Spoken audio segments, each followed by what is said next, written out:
Wow. Wow. Ibibigay na natin sa kanya. Baka ito. At ito ang paborito ko. Malaki. Tingnan nyo naman po ang laki. Mas malaki pa po sa ano.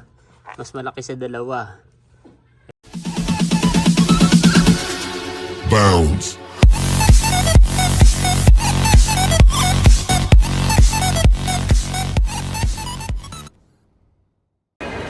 Kamusta mga kayami? Isang masaya at isang masarap na vlog na naman ang pagsasaluhan natin. For today's episode ay nakapagbayad na po sila ng mga na-i-deliver po natin na eco bag sa one day supplement. Sa mga nakaraang vlog po ay nagtataka po si Papa din ng eco bag. Tayo po yung nag-pick up nun, saka tayo rin po yung nag-deliver. Yun po ay binayaran na sa atin pero this time ay hindi naman siya through cheque. Through ano lang siya, through GCash. Yan. Tapos ay pinasa na po ni Papa di sa GoTime ko at kailangan na lang po natin ngayon ay i-withdraw. So, hanap po tayo ng ATM at mag-withdraw po tayo ng pera. Let's go.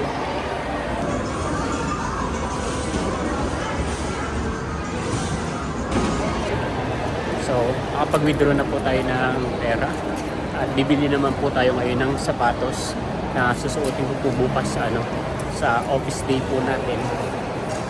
Gusto ko rin sanang bumili ng ng top, polo, any color naman po ay pwede. Kaya lang naisip ko, yung regalo sa akin ni Papa din na damit, nung Pasko ay hindi ko pa po yun nasusuot.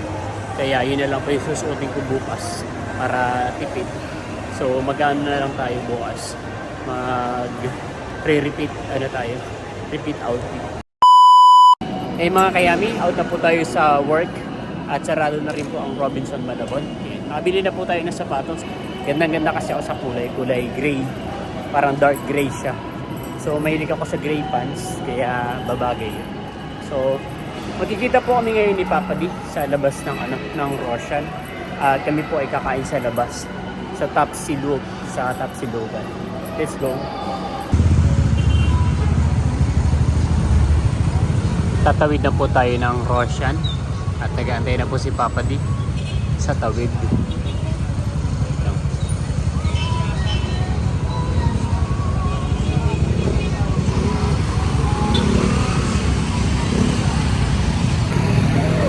Mga kayami, kasama na po natin ngayon si Papa D at bali ay maglalakad na lang po tayo dahil malapit lang naman para exercise din. Para pagdating doon, gutom na. Tama. Siguro mga lang naman mga wala pang 10 minutes, no? Mga 7 minutes. 5 to 7 minutes walk lang po. At nandun na po tayo sa sa Tapsilogan. Let's go. Kita na naman po dito sa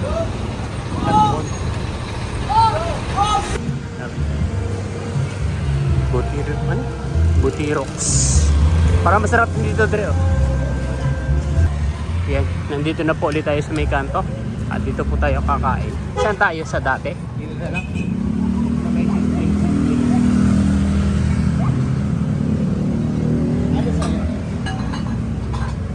Iba naman. Chicken. Sumo? Wait lang. Sarap. Magsisig pala yun. Sige, ay sa'yo, ano sa'yo? Parang nanggunisa lang ako. Ano sa'yo? Sige, chicken na lang sa akin. Order nga ako. Sige na.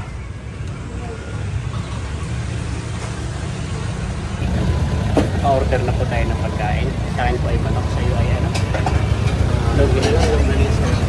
So, piniprepare lang po nila at kakain na po tayo mga kayan. Guys, niluluto na yung order namin. Bali yung in-order po namin ito. Chicken silog. Wow. Wow.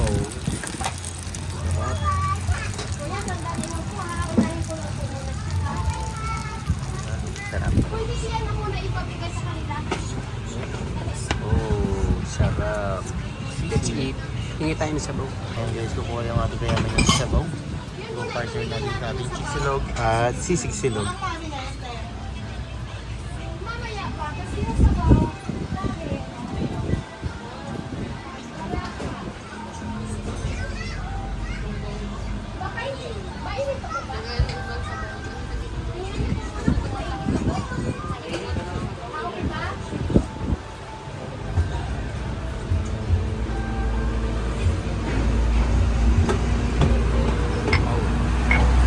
Sanitize muna natin yung kutsara sa may...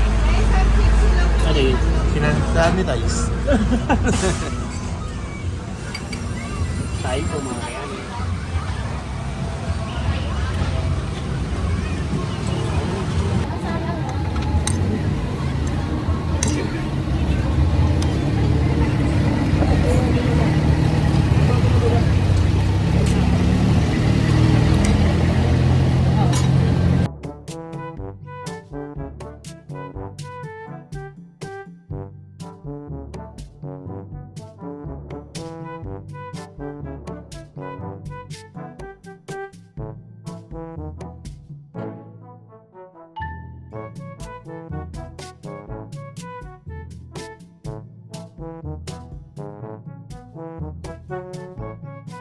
A few moments later. Burrito kamukha ng aso namin dati, Salvador. Ibibigay na natin sa kanya. Medyo malambot naman po yung yung boto at ano po yun. Hindi naman po siya malalaking boto talaga.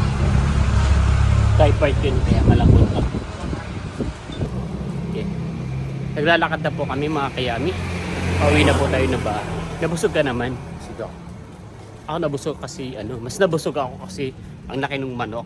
Tapos dalawang kanin. Masarap yung pagkain tapos natikman ko rin po yung yung sisig niya, minamasarap ko siya. Tapos yung manok, masarap din talaga siya. Juicy yung manok. Kaya nga lang attitude. Attitude yung tindera. Yung mga tindera. Naawa ako doon sa isang lalaki. Kasi parang umorder siya tapos nagantay siya. Matagal siyang nakatayo doon sa may labas. Tapos umalis na lang kasi hindi siya naaasikaso eh. Paano yung tenderang attitude? Siya pa yung paikot-ikot, hindi niya alam kung ano unahin yung gagawin. Siya pa yung walang nagagawa talaga. Yung nagluluto, ayun yung maraming nasiserve. Tapos yung tinderang isa, paikot-ikot lang, nahihilo, tapos nai-stress pa siya. Naintindihan ko naman sila kasi dalawa nga lang tapos maraming customer. Kaya lang dapat kasi hindi dapat mapag-aralan nilang i-handle yung mga ganun. Tapos basta ang daming May mga lumagpas. Dalawa pa ngayon, may isa pang estudyante kanina. Oh, Nagtanong ng chicken, kaso malaki. Parang nabagalan niya. Lumipat na lang sa kabilang kainan. tapos may isang customer na gusto nang kumain tapos nagkakalituhan pa sila sa presyo. Kasi yung chicken 100. 100. Tapos sabi ng lalaki, sige chicken na lang kakanin. Pag chicken tsaka kanin, yung kanin 20, di 120. Pag umorder ka ng chicken silog, 119 lang. May kanin, may chicken, tsaka may itlog. So, hayaan mo, problema na nila yun. So, sana makapasok na sa susunod yung mga kasama. Mahirap nga namang mag-manage ng tindahan na dalawa lang kayo tapos luto-luto pa, nakaka-stress na mga. So, pero sa susunod ay uulit pa rin naman tayo dun sa kainan na yun dahil sulit At mura. Let's go. Inaaway po si Happy. Nilapitan po ni Happy yung mga baby ni Scarlett kaya nagagalit po si Scarlett. Makasuyo, dapat makasuyo. Ululu! Nakauwi na po tayo mga kayami at si Andrea lang po yung tao dito sa bahay. So hindi pa po nakakakain yung mga baby natin kaya magpapakain po tayo ng mga alaga natin. Let's go! Tulog na tulog po ang mga baby natin. Ang ating Tres Marias. Tulog na tulog po lalo na ito Laki Ang pinakamalaki. Ang ating pangalawa. Ito naman po ang ating panganay. Ito naman po ang ating bunso. Parang ito ang paborito ko. Meron na po kaming naisip na pangalan pero isa pa lang. Luna. Dahil ang pangalan po ng daddy nila ay si Uno. Kaya magpapangalan kami ng isa sa kanila ay si Luna. Yun. Baka ito. At ito ang paborito ko. Malaki. Tingnan nyo naman po ang laki. Mas malaki pa po sa mas malaki sa dalawa. Iba yung size. Ayan po at kumakain na po ang ating mga alagang babies. Except kay Lola Happy. Kaya na ikaw. Inaabangan niya po kasi ilabas yung mga aso. Yung mga tuta. Na-amaze po siya sa mga tuta. Naalala niya kasi si ulo ng baby pa. At ito na po yung sapatos po na binili ko po kanina. Bali ito po ay 1UP. Isa brand po siya ng World Balance. 1UP by World Balance. Ito po yung susuotin ko bukas para sa ating office day. Pumili rin po ako ng medyas. Kulay gray. Kakulay ng sapatos. Yan o. Oh. Ay, maganda. Diba? Ganda niya. Okay. So, nung unang nakita ko palang itong sapatos na to, na-in love na agad ako. Gusto ko itong sapatos na to. Lagi pong may mga bagong sapatos na dumadating po sa store, mga new arrivals. So, quarterly, naglalabas po sila ng mga ilang styles, tapos SKU, yung tinatawag natin na SKU, minsan ay umaabot po ng 10 or 12 quarterly. Yun. So, pag may mga dumadating po sa amin ng bagong sapatos, nagagandahan talaga ako sa iba para gusto ko agad siyang bilhin. Yung mga ganun. Pero pinapalipas ko po ng isang buwan or ilang linggo bago ko po siya bilhin dahil minsan na-attract tayo dun sa isang bagay na yun. Pero kalaunan parang mapapaisip ka na parang nawawala yung kinang nung nakita mo na item na yun. Parang panghihinayangan mo na siya pagkatapos ng ilang araw sa dapat pala hindi ko na lang bilhin yung mga ganun. So pero itong item na to, ilang araw kong pinag-isipan, isang linggo na rin mahigit. Last na po yung 41, isang size na lang siya. Kaya sabi ko, ay, baka mabili pa. Tapos bukas din naman ay office day, kaya binili ko na po siya. Yun. So, masaya. Bukas po ay office day na po natin. At pagkatapos po ng office day ay didiretso na po siguro ako sa biyahe papunta po sa Quezon. Pero depende pa rin po kasi minsan kapag office day po kami, may mga binibigay po sa amin mga katulad ng contract, mga permits, tsaka kung ano-ano pa na kailangang ibigay namin sa store. So kapag meron pong ganun, baka po babalik po muna ako sa Robinson. Pero kapag wala naman po akong ibibigay sa store, so didiretso na po ako sa pabiyahe po sa Quezon. Yun, dahil magbe-birthday na po si tatay sa isang araw. Yun, so ngayon po ay maghahanda po ako ng mga damit na dadalahin, siguro mga 2 or 3 pairs lang ng damit, or dadamihan natin kasi nagba-vlog tayo para isang video, isang damit. Tama? Ito po yung gagamitin natin bag. Nilaban po ito ni Erica.